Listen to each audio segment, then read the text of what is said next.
पेश है हिंदी जबान में अपडेट।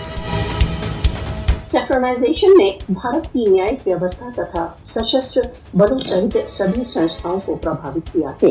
भारत के केसरीकरण के पीछे हिंदुत्व विचारधारा सबसे मुख्य प्रेरक शक्ति है। भारतीय न्यायिक व्यवस्था अपने केसरीकरण को फासिस्टवादी मोदी शासन के अनुकरण द्वारा सिद्ध कर रही है।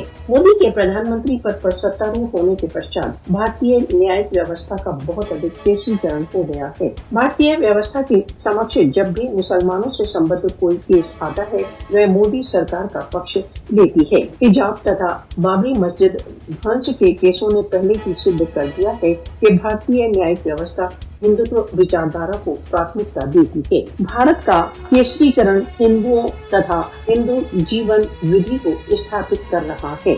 संसार के सबसे विशाल प्रजातंत्र भारत में हिंदुओं के अतिरिक्त किसी के लिए स्थान नहीं है। मोदी के केसरीकरण ब्रिगेड ने अल्पसंख्यकों, विशेष रूप से मुसलमानों के विरुद्ध सांस्कृतिक युद्ध छेड़ा हुआ है।